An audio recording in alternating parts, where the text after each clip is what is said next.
Sige, sabi mo lang. Okay na. Good evening po. Dito po sa Barin Tower, ang unang magte-testify. Naririnig po ba kami? Amen po, amen po. Amen. Praise God. Sige po si Ate po, Juby po, magte-testify. Praise God. Hello po! Mapagpalang gabi po sa inyong lahat po. No? My name is Joby. Ito po ang aking asawa, si Harold po. Good evening. Andito po kami sa harapan nyo to share how the goodness of God is running after our family. Year 2021, after my breakthrough experience with Pastora Yeye sa aking mental health condition, that was April 9, nung first time ko po na ma-encounter ang ating Lord. Manifestation po yata yung tawag doon. Year 2023, I participated my first encounter retreat dito po sa church. That was my second breakthrough. Sorry po ha, bibilisan ko po, medyo mahaba po kasi ang aking sasabihin. I am completely healed sa aking mental health problem. My brain was altered. Kumbaga sa sasakyan, na-change po yung engine. Yun po yung lagi kong sinasabi. I no longer need to take medicine every time na natitrigger ako or nade-depress ako. After that, I started serving the Lord. I asked permission kay Brother Harold. Sabi ko, this is my exact words to him. Lovey, okay lang ba sumali ako sa backup singer? Total naman resigned na ako sa work ko. Tsaka Lovey, malay mo, yung pinagpe-pray natin, starting October 2021, na gusto na natin magkaroon ng kapatid si Irvin, baka masagot ni Lord yon. Ang response niya lang sa akin is, okay love, basta kaya mo. The first time na tumayo ako for backup, I remember my prayer. Nakatingin ako dun sa cross. Lord, heal me. We want a second baby, Lord. Kasi last year, 2022, I had a chance to visit my OB sa Pilipinas and I was told na may PCOS ako at mahihirapan akong magbuntis at kailangan kong mag-take ng gamot to help me conceive. I was given the medicine that will help me. Binili ko siya sa Pinas, tapos binaon ko dito sa Bahrain. Pagbalik ko dito sa Bahrain, sabi ko kay Harold, hindi ko muna siya iti-take. Antayin mo muna na tulungan ko yung sarili ko. Antayin mong mag-lose ako ng weight. Tapos, try natin na mag-conceive naturally. And he said yes. Kasi deep in our hearts, we want to conceive naturally. That was January 2023. Eventually, no, God changed ang tawag nito, God changed my heart. As time goes by, na tumatayo ako dyan pagka nagba-back up, I was, parang nabago ng Lord ang pananaw ko, na you will serve without any reward na matatanggap. Kasi yung healing pa lang na natanggap ko nung nandun ako sa encounter retreat is more than enough. Yung gumigising ka sa bawat araw is more than enough. Yung buhay ka is more than enough. So, we celebrated Valentine's Day 2023, no? Tapos we're hoping na sana may mabuo na. Nag-travel kami and then sabi ko, sana may mabuo na. Tapos wala pa din po. So we decided by March to set aside our dreams, our desire na magkaroon po ng second baby, no? And focus po muna sa ibang plano namin sa buhay. This year po, no, 2024, end of February, sabi ni Irvin sa akin, yung panganay ko po, sabi niya po, though lagi niya naman sinasabi sa amin na he wants a baby brother, sabi namin, keep on praying to the Lord, anak. Alam po lahat ng mga nanay dito sa church, no, na yung anak ko sobra ang desire niya sa kapatid. Lahat, kung sino yung mas maliit sa kanya, talagang sweet na sweet siya sa mga batang yan, no. So, Brother Harold told me, by March, pag dumating na yung period mo, inumin mo na yung gamot. Kasi yung gamot na yun, kailangan siya pagka sa cycle mo siya iti-take. Sabi niya, let us try again. And I said, okay. I submit.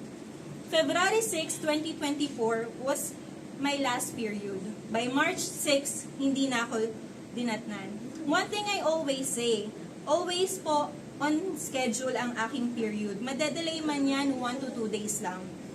Or 1 to 2 days early.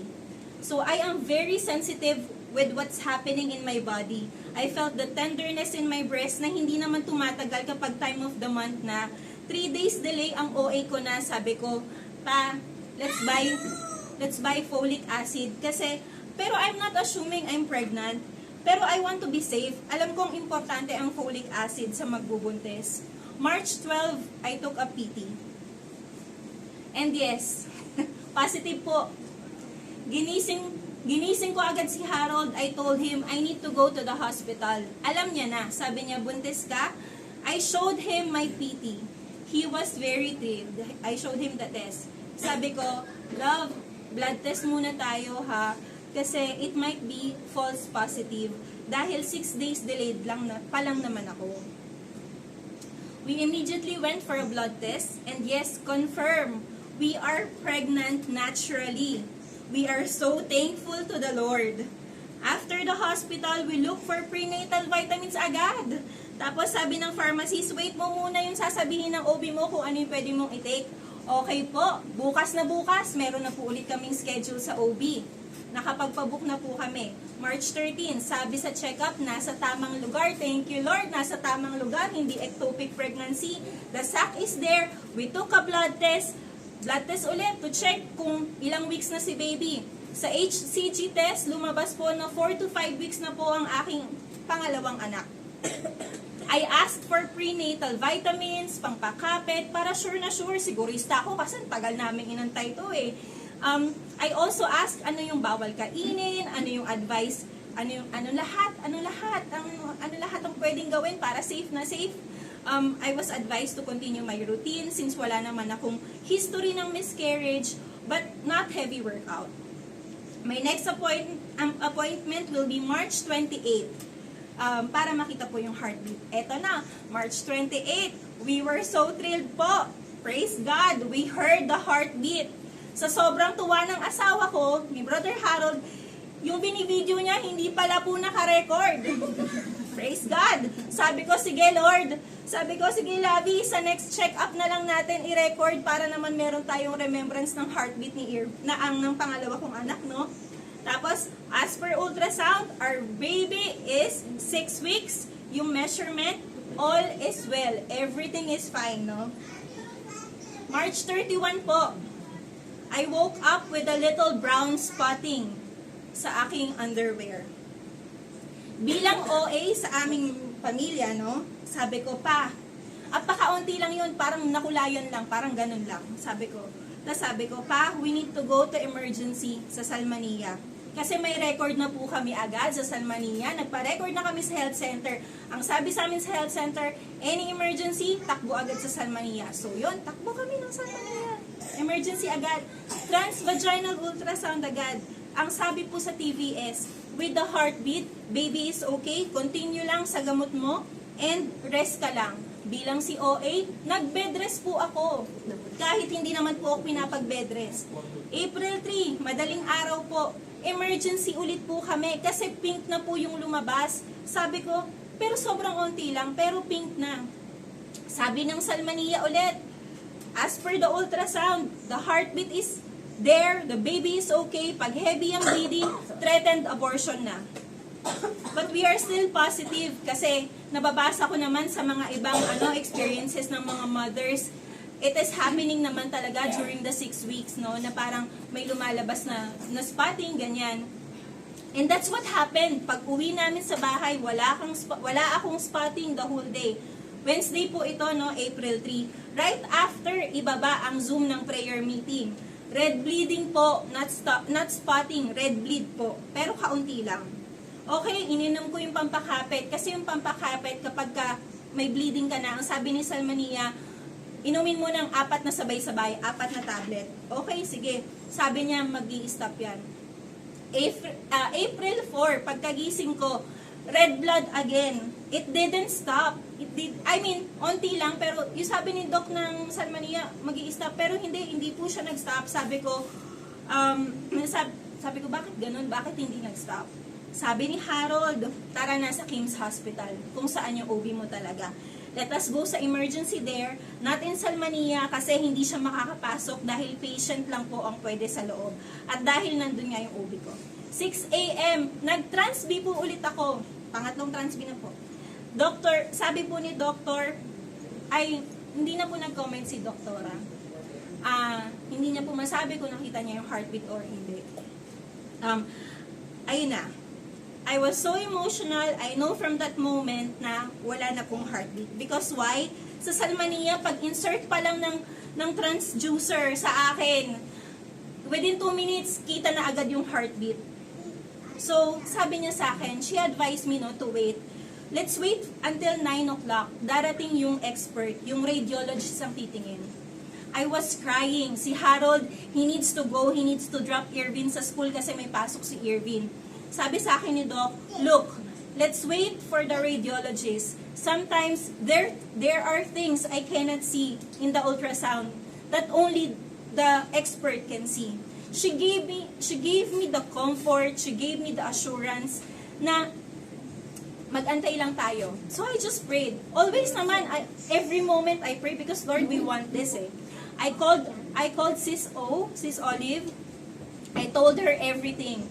Because ang nakakaalam lang po kasi ako, si Harold, at yung ate ko na nasa ibang bansa. I prayed. Sabi ko, Lord, let your will be done. We always pray. 9:30, nag-second TVS na po ako sa araw na yon. The radiologist confirmed there's no fetal heartbeat. They also saw a questionable sac na questionable talaga. Hindi pa nila alam kung ano, pero sabi nila sasama din naman. They told me to come back after 2 weeks to confirm if wala na talagang heartbeat. Actually, I think that's their protocol talaga, no? Kahit wala na talagang heartbeat, protocol nila yon na mag-aantay. While I was in my hospital bed crying with Harold, I was asked again for another TVS. Okay, sige Lord, pangatlong TVS na po ito, pangatlong ultrasound na po to. Okay lang Lord, baka naman you want to amaze me. Baka naman makita na po namin yung heartbeat, nagtatago lang po. Mind you po, no, transvaginal ultrasound is very painful, especially if matagal na nasa loob at paikot-ikot. But the pain, okay lang Lord para kay baby. Third transvaginal ultrasound. The doctor told me, wala talagang heartbeat, no? Wala talaga silang makita. Doctor told me, this is from God. The first trimester of the baby is in God's hands. God is protecting you from an excruciating heartbreak. The baby might stay until months, but it will not survive. That's God talking to me, no? Ginamit niya po lahat ng mga words ng mga doctor. The doctor was coordinating with my OB, and the OB told her na stop na lahat ng vitamins, stop na lahat ng pampakapit, just the antibiotic. Meron pa akong 20% kasi sabi 80% wala na si baby, may 20% pa. Sabi ko, Doc, sa 20% na yon, kung iinumin ko yung antibiotic, paano naman po yung baby ko? Sabi niya, if there's a fetus, that's safe, okay? It is safe. Take mo to, safe to. But this one is really for your protection. Tapos, hindi na nga po pinatagal ng Lord, no? By 10 p.m. the same day, emergency ulit po ako kasi bleeding na po. Ang sabi po kasi bumalik po ako sa pagka-bleeding na. The doctor told me, pagbalik ko doon ng 10, the doctor told me na she will check the pad, check niya yung kung gaano ka-heavy yung bleeding, and i-AIE niya ako. Ipapasok niya po yung daliri niya sa akin, check niya kung open na po yung cervix ko at kung ready na pong lumabas si baby. It is close, but I need to stay for 2 hours blood test result. Maisingit ko lang po, no, how the Holy Spirit is moving sa akin. Aside from all the staff, the doctors na tumingin sa akin, na sent by God, but my reaction talaga na kahit ako, when I am writing this testimony, magugulat ako, this is not me anymore. So, I need blood extraction, di ba, para ma-check nila. Si nurse, pinaputok po ang aking veins. Pinaputok po niya. Mind you po, no, I have a high pain tolerance po dahil nga po basta mataas po yung pain tolerance ko. So kaya ko yung mga ganyang sakit. These are my exact words to her. Sabi ko, "Nurse, please don't hurt me. I've been through so much since this morning. I just lost my baby. And 3 times I had my transvaginal ultrasound.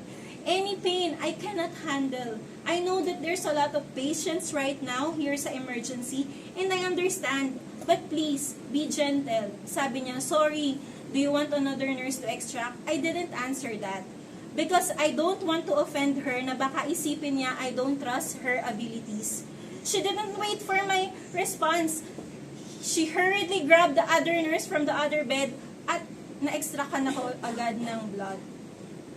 The 2 hours of waiting for the result is so painful. Brother Harold, wala siya sa tabi ko kasi tulog po si Irvin sa sasakyan. And I chose na magstay sila sa sasakyan at wag nila akong samahan sa emergency kasi may mga umuubo. Baka mahawa pa po ang panganay ko.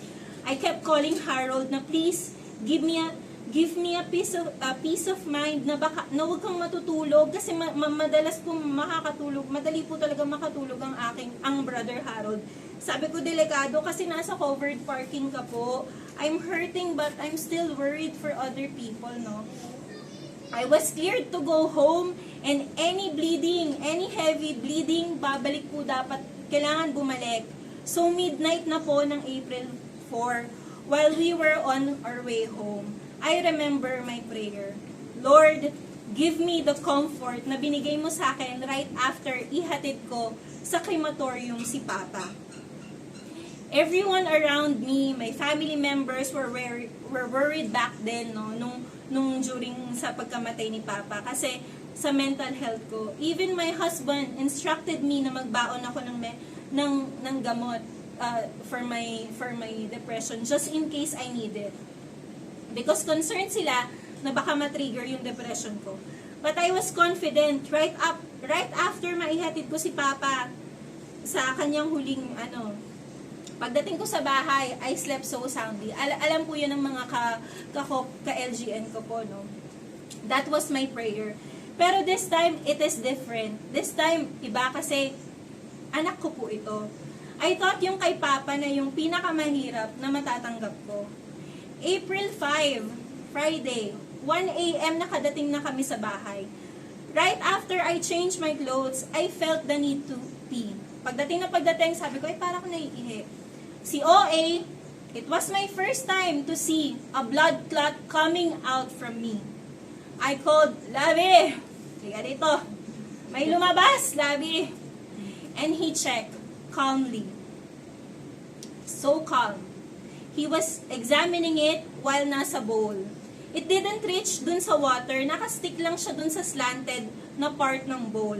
I asked him, i-flush ko na ba? And he said so calmly, no, baka si baby yan. Ayoko naman ma-i-flush. I never thought kasi nalalabas po siya ng buo. Or nalalabas po siya ng ganun. I thought, yung parang halo na lang sa blood. So, adrenaline rush ko po, no? Parang hindi po ako nakunan. I grab a box. And so that he could scoop in if that's our baby nga, no? And he said, no, I will get gloves. And mind you po, no, housewife po ako, so alam ko po kung ano po yung nasa bahay namin. And alam ko po na wala po kaming gloves sa bahay. But he stepped calmly outside of the toilet and he get the gloves, no, sa car. Dahan-dahan, kinuha niya yung gloves sa sasakyan. He was so calm, he was so confident na hindi magsiswimming ang aming baby sa toilet bowl. He asked me to step outside the toilet because he know I cannot handle those kinds of things. But I said I want to see. If that's our baby, I want to see it. From the sala, I heard him shouted, siya na nga, gusto mo makita? At sabi ko, syempre, gusto ko makita. There I saw our Emmanuel's head, arms, and legs. For more description, tanong nyo na lang po ang aking asawa. I found a circular box, nilagay po namin siya doon, we lit a candle, and then we offer our prayer, and then sleep. I slept soundly and comfortably. Why am I, parang very concerned with my sleep? Kasi po, sa mga hindi po nakakaalam, yun po kasi yung trigger point ko, dahil nga po may depression ako, na kapag nahirapan po ako makatulog, madedepress po ako, matutuloy po yung sakit ko. I woke, so okay, nakatulog po ako. Thank you, Lord, for the comfort. Thank you, Lord. Sa binigay niya, yung sa pinag-pray ko, thank you, Lord. I woke up ng past 7 a.m., refresh po, refueled, naligo ako, nag-breakfast, and then we decided to buy a plant para mailagay po doon si baby, no? Maibaon po namin doon si Emmanuel. Pumunta sila Pastora, si Kuya Don, si Sis Liv to pray for us. My decision ay never na pong ipaalam kahit kanino ang nangyari. Siyempre, it's a private matter for me, so I don't want anyone. I'm not even ready. I'm not sure if I'm not gonna be ready for everyone to know it, no? Days bago mangyari ang spotting, ang song na paulit-ulit sa utak ko, kahit hindi ko naman siya na-meditate, Ate Mitch, kasi ang tagal na natin itong hindi nakanta eh. Sabi ko, yung kantang Refiner, I wanna be tried by fire, purified, you take whatever you desire. Lord, here's my life. Sis Liv, apakahirap naman talagang mag-serve sa Lord. Simula nang tumayo ako to be a backup, sunod-sunod na lang po. Nakakatakot naman yung lyrics na yun, sis. You take whatever you desire. Lord, here's my life. Kakapass away pa lang po ng aking papa, ang pinaka-close po sa akin na parent. About 3 months pa lang po, no? I'm still on moving on process, and I thought, si Emmanuel po yung reward namin. Emmanuel was my reward kasi I am serving. Di ako nagmi-miss every Friday, uma-attend ako. Lord, nung di mo naman binigay si Emmanuel, there's an acceptance na on our part na kung di kami mabibless for another baby, okay lang naman sa amin, Lord. Okay na sa akin. Kasi kay Irvin pa lang, Lord, sobrang thankful na kami dahil healthy siya, napakabait, napaka-sweet na bata. I couldn't ask for more. I am so blessed and grateful that I couldn't ask for more. Then you gave us Emmanuel. Tapos, ang bilis naman, Lord, ang bilis nyo naman po siyang kinuha. Ngayon, naitatawa ko na lang to, pero yung spotting na nagsimula by March 21, every time na makikita ko yung tissue, pagka wina-wipe ko, para akong nagwo-walling, parang teleserye na, oh my goodness, ganun po, ano, to the point na sabi ko, ayoko na mag-CR kasi ayokong makita, kumbaga, pag nasa bed ako, walang lumalabas, so sabi ko, ayoko na mag-CR, ganyan. That night, after our prayer, yung Friday night, after the family prayer, nag-kiss ang Irvin sa akin, and I smelled the baby's breath. I mean, syempre, yung hininga po ni Irvin, no? Pero, syempre, amoy baby, so parang, yun na. I broke down. Di na ako nakatulog. The thoughts, the memories, yung bed kung saan kinakausap ni Harold, day and night, ang Emmanuel sa tummy ko. It was heart-wrenching pain. 3 a.m. nag-message ako sa mga kapatid dito sa church to ask for a prayer. Kasi sabi ko, I need more prayer warriors, Lord. Di ko na kaya to. Nasinagad ni Ate Ann. Asa na si Ate Ann? Ate Ann, sana naririnig mo to. Nasinagad ni Ate Ann sa Pinas. I called her and she immediately answered. Iyak ako ng iyak sa kanya, and I thank the Lord for Ate Ann, no? She just listened and prayed for me. She didn't ask for any. She just said what happened, and that's it. She prayed. Di ko na narinig yung mga prayer ni Ate Ann. Just this one line. Lord, ihele mo ang aking kapatid. Alam mo ang napagdaanan niya sa mental health niya. That's it. And then I calmed down. Pero hindi ako nakatulog. Sis Liv told me to go out, umalis sa bahay, pumunta sa kanila bago pumunta sa check-up ko. Kasi the next day, check-up ulit. Para i-check kung wala na bang natira. Sa bahay ng Alvarez family, pinag-pray nila ako. Kinanta nila yung Come Holy Spirit, Fall on Me Now. And simula pa lang ng song, lumuhod na ako. Not because na-slain ako, but because mahina na talaga yung katawan ko. After all ng napagdaanan ko that day, yung mga previous day, mahinang-mahina na ako. Napaluhod na ako. And I was crying. Ayun, hindi ko na naalala yung prayers ni Mrs. Liv. Kasi, yun na, siguro, naslay na talaga ako. And then, I remembered, I kept on praying to the Lord. Lord, use my doctor na pupuntahan namin ngayon. Her words will be your words. Talk to me, Lord. Talk to me. Gamitin mo yung OB ko. Lumapit ako kay Brother Iki after the prayer. Sabi ko, bro, ikaw na bahala kay Harold. Damayan mo siya. I am weak. Hindi ko siya kayang madamayan ngayon. These are the words of Iki, no? Brother Iki. He said, you are not weak. You are strong. You are an overcomer. Wala ka ng depression, kaya di mo kailangan ng gamot for it. Kasi I'm planning to ask for a medicine din para pamparelax, no? Everything. Gusto ko lang po sa inyong i-describe kung ano yung state ng heart ko bago ako pumunta ng ospital. I hope ma-define ko siya ng maayos, no? Yung puso ko parang kinakayod sa sobrang sakit. Ramdam ko siya literally. Internal, not emotional. Nafe-feel ko yung guhit. How can I ever move on with this? How can a human experience this kind of pain? Ayoko na ma-experience, ayoko nang mag-try ulit ng baby. Di ba nga sabi nila, pag namatayan ka ng parents, you are called an orphan. Pag namatayan ka ng asawa, you are called a widow. Pero pag namatayan ka ng anak, there's no official term dyan. Sa sobrang sakit, walang aakmang term dyan. We patiently waited for our turn. I prayed sa hospital, ha. Pasensya na po, mahaba, pero patapos na, pipilitin ko. I prayed, I meditate. Yung sinend ni Ate Mitch sa akin, Isaiah 54:17. Salamat po, Ate Mitch. Yun ang mineditate ko. Pagdating ni Doc, I told her what happened. Si Doc ay calm, comforting, showing empathy, accommodating. That's God. I asked her if I can tell her my whole story. And she said, I have all the time in the world because you're my last patient. Here's God's message from the doctor. Here's God's message from the doctor's mouth, no? Number 1, this is not from human's side.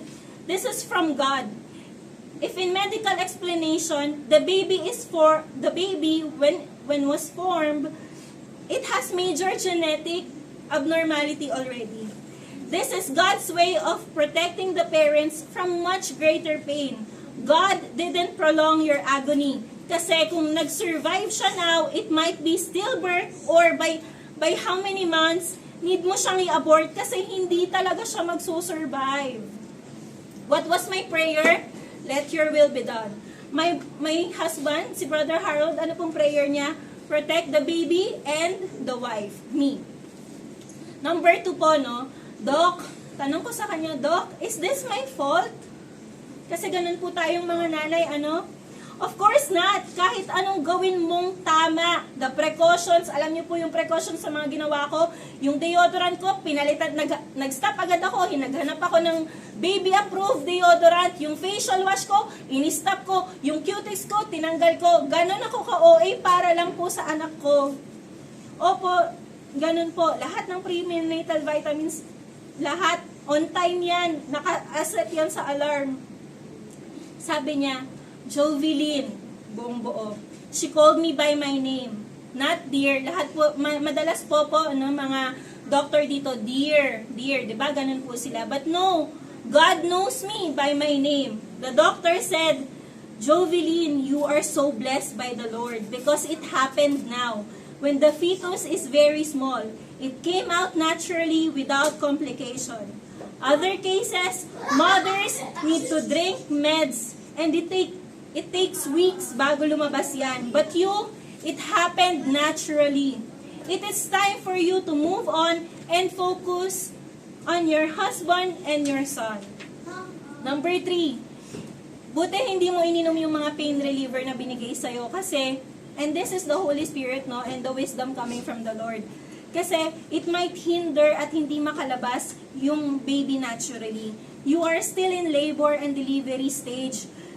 Only the antibiotic ang tinake ko because of protection, which is my prayer, no? Sabi ng doctor, usually You will experience abdominal cramps, other painful symptoms, but God did not allow it. Hindi na niya inallow yung physical pain sa akin. Yung dysmenorrhea, hindi. I never experienced that. Every time, kahit nagkaka-period ako, never kong na-experience yun. So, hindi ko alam yun. Hindi ko alam yung kung anong klaseng pain yon. Again, God knows the pain that you can handle. Alam niya. Sa verse na binigay sa akin ni Pastora, Isaiah 7, nung nagpunta po sila sa akin, ang binigay niya po sa akin na verse 15 po yata, yun, verse 15. Pero binasa ko po siya, kasi po pag nagbabasa po ako ng verse, sinisimulan ko po siya by chapter po, no?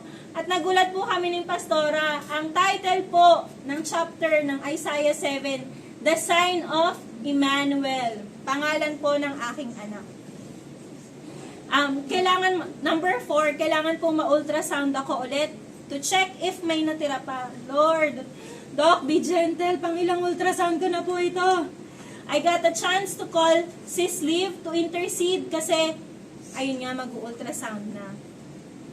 Pinaglay hands ko yung buong room because sabi ng Alvarez family, I have the authority. Paghiga ko, I claimed it. Lord, clean po yun. Wala na pong matitira kasi natatakot po akong maraspa. Hindi ko po kayang maraspa. Hindi pa po ako na-ooperahan ng kahit ano. Pagpasok ng transducer sa akin, ang unang banggit ni Doc, see, you're so clean. There's still line here. It might come out soon, but we need to check it after 10 days. If di makalabas, then siya kakailanganin ng raspa. Pero hindi nagpatalo ang Lord. Sabi ni Doc, wait, I will measure it. Ay, hindi na pala. I am confident, lalabas na ang clot na to. No need to come back. Praise God. Her last words to me, at talagang hindi ko po makakalimutan. I assure you, talagang nag-I love you ko kay Lord. Ay, kay Doc din eh, kasi siya ang ginamit ng Lord. Talagang I love you, Doc. I assure you, nagre-record mo. I assure you, the next baby you will have is healthy. Praise God. You will have lots of babies to the point where you will ask me, Doc, give me contraceptive na. I shouted sa ultrasound room, praise the Lord! Talagang sumigaw po ako, tanong niyo pa po sa asawa ko. Maihabol ko lang po, sabi din po ni Doc, wala na po yung PCOS na sa akin.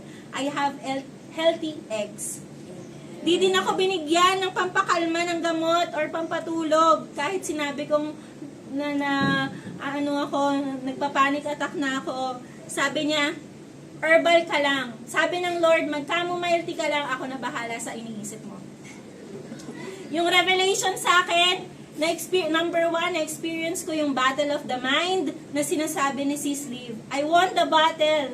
Hindi ako nag-take ng gamot, hindi ako na-trigger, hindi ako na-depress, hindi ako bumalik.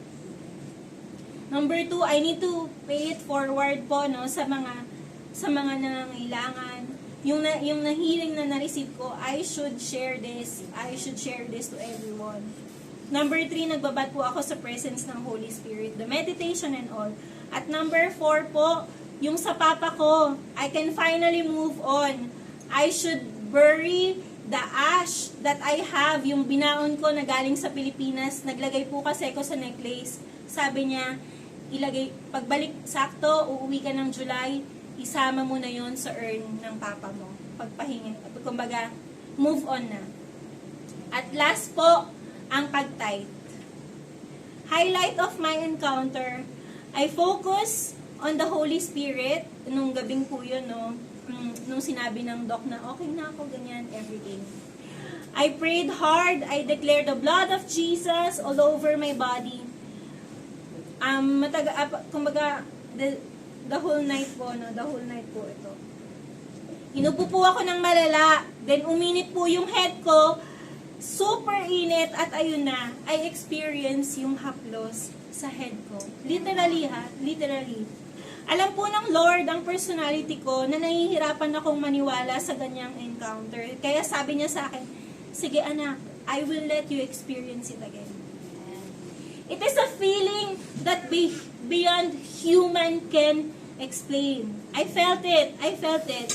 I felt the calmness. I felt the haplos. I felt the love. Kinabukasan, sinabi ko lahat sa asawa ko yung revelation sa akin. After kong sabihin yung sa tithe, alam niyo po, no? Yung natitirang sinasabi ni Doc na lalabas siyang confident. Lumabas. Pagkasabi ng asawa ko, go. Do it consistently. Lumabas. Hindi po ako nagbibiro. You can ask po si Brother Harold. Sabi ko, Lavi, eto na. Eto na siya. Clat na ulit siya. Palabas na. Sabi ko kasi, housewife lang po ako. No? So every service po, every time na nasa tight na po tayo, kumikirot po yung puso ko. Sinasabi ko, ay sana may work ako para kahit papano nakakapagbigay ako. But, yun nga po, no. So, sabi ko sa asawa ko, yung pera na natitira ko from my previous job kung saan ako nag-resign, yung natitira nun, yung 10% nun, ibibigay ko na Lavi. Tapos, every month, kung may ibaabot ka sa akin, yung 10%, kasi hindi po ako nanghihingi sa asawa ko. Ang asawa ko po ay napaka-giving, pero hindi po ako nanghihingi sa kanya. Dahil siya po lahat, sabi ko, no. Kahit anong gusto ko bibili niyan, pero never akong nag-ask ng money sa kanya. Never po. Ito na po, no. God's timing is always perfect. Be kind in all situation. Remember the fruit of the Holy Spirit. Sa lahat ng napagdaanan ko, never ako nagsungit sa kahit kaninong nakatungmuhan ko. God will turn your morning into dancing in just a snap. Biro mo, no, nung nakila Sis Liv ako, no, ayoko na mga na-collect, ayoko na talaga. No na, Lord, ayoko na. After ng check-up, okay, ready na po ulit ako, Lord. In just a snap, no? Naalala ko pa nung tumatawid ako, galing ako sa Lulu. Ang bagal ko kasi syempre kakalabas lang, no? Sabi ko kay Brother Harold, Lavi, kaya pala yung sinasabi natin na, ay, yung tumatawid para naman pong naglalakad sa luneta, kung no.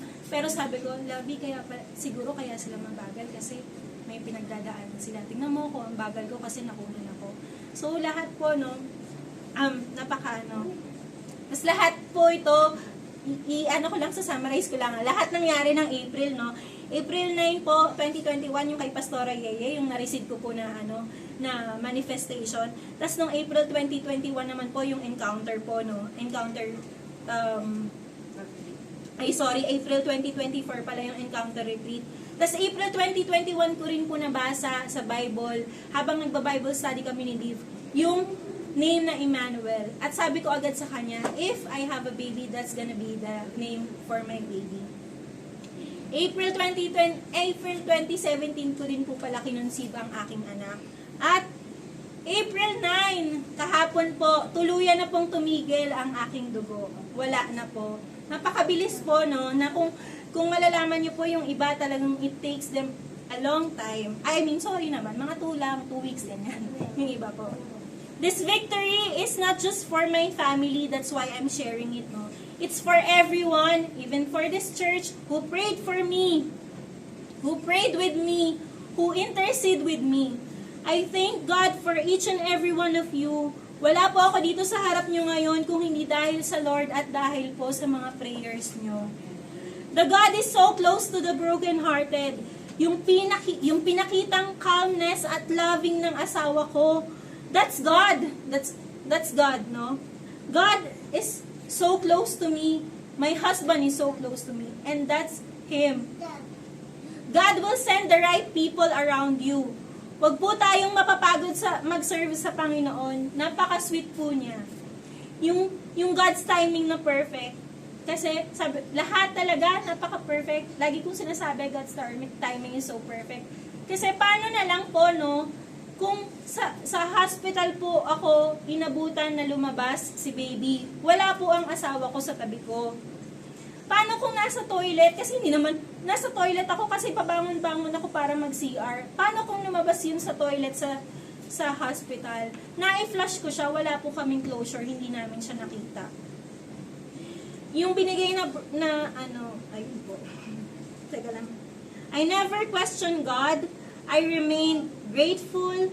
I stand firm in my faith. Sabi nga po dun sa Isaiah, chapter 7 na binigay ni Pastora. I just want to say, asan po si Sis Liv? No? Sis Liv, I just want to say, I am living my best life because God used you. Di ka napagod sa akin, pinag-pray ako, pinipilit mo akong mag-Bible study, na-assign mo akong magpakanta every LGN. Kaya pala Liv ang tawag ko sa'yo, hindi Olive, hindi Olivia. Andiyan ka pala. Liv pala kasi living. Living the best. Ang witty na, no? Bet mo yun. So yun, sa asawa ko, na napaka-bless ko po sa kanya, no? Wala na po ako mahihiling pa. Alam ng flatmates ko po yan. Sabi ko nga po sa kanya, basta alam ng flatmates ko kung gaano po ka-calm ng aking asawa. Sabi ko, Lavi, no? Ngayon natatawa na lang ako, pero nung time na, pagka talagang nasa tuktok na tayo ng, kumbaga, nasa climax na yung story natin, you were like dancing. Dancing in the moonlight. Relax ka lang. Calm ka lang. Kayang-kaya mo. And that's God. Hindi mo siya makikita ng pagka-worry, nagkakagulo na around, yung lahat ng nangyayari, he is so calm. And parang understatement na nga yung calm eh. Ako yung OA, siya yung napaka-calm. His faith is so firm as well. He trusts God. He sees the light first in the darkness that we were in. And that is God. God is so close to the brokenhearted, sabi nga po. At ayun na nga po, yung closest person beside me is my husband. That was used by God. Gusto ko lang pong eto na po, last na po. Gusto ko lang po yung paulit-ulit po namin na kinakanta ngayon ng aking asawa, yung Spirit Lead Me, no? Ano na nga ba yung lyrics ng Labi? Labi ka. Pwede pa ko na. Hindi ko kasi alam dito eh. Ay, pagbigyan niyo na ako. Last na to. Tsaka, ngayon niyo lang po nakita ang asawa ko. So, kakanta po ang aking asawa. Please. 3 minutes. Tapos na po ito. Teka, isuzoom ko. Nagre-record pa ba? Baka tumigil bigla. Ay, sorry. Teka lang, yung lyrics kasi hindi niya.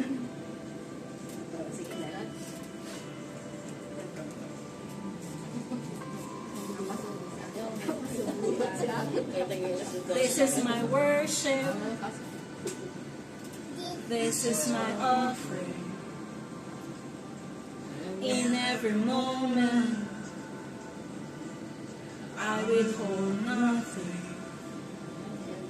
I'm learning to trust you, even when I can't see you. And even in suffering, I have to believe it, Lord. If you say it's wrong, then I say no. If you say release, I'm letting go. If you're in it with me, I'll begin. And when you say to jump, I'm diving in. If you say be still, then I will wait. If you say to trust, I will obey. I don't wanna follow my own ways. I'm done chasing feelings. Spirit, lead me.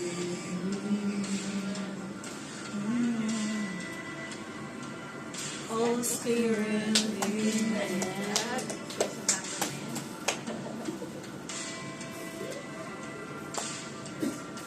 It felt like a burden, Lord. But once I could grasp it, you took me further than I was asking, Lord. And simply to see you, napakasarap. It's worth it all. My life is an altar, Lord. Let your fire fall. If you say it's wrong, then I'll say no. letting go. If you're in it with me, I'll be. And when you say to jump, I'm diving in. If you say be still, then I will wait. If you say to trust, I will open. Teach me how to follow.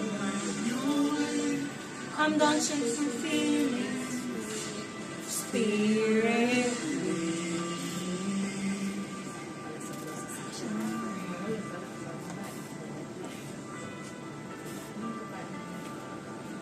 Oh, Spirit. Spirit. Oh, Spirit, lead me.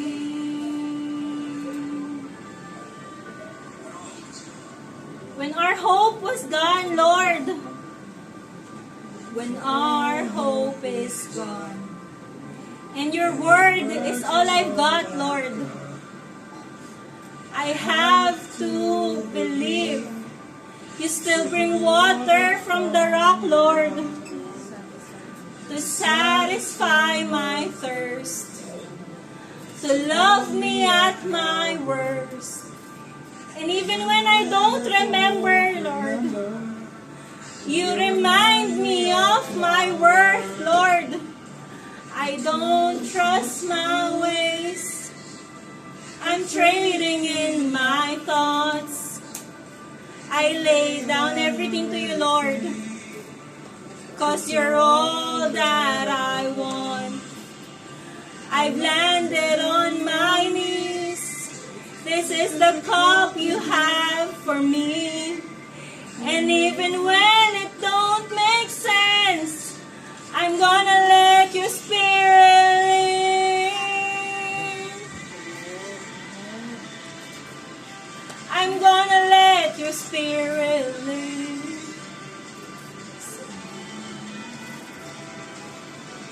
I'm gonna let your spirit live. I'm gonna let your spirit live. Yun po, no? Maraming salamat at sana po na-inspire ko po kayo. Magpunta po tayo sa Encounter Retreat. Kailangan po natin to. Magpalakas po natin to para kay Lord po lahat. All glory to God po, no? Amen. Praise God. God is still faithful po kasi kahit na anong pagdaanan natin, kasi daw na alam natin sa sarili po natin and we feel resolved din. Talagang hindi tayo Panginoon ng noon. And He will provide sa lahat ng Sorry, Ate Mitch, ang haba. Ang bilis ko na, minadali ko na talaga.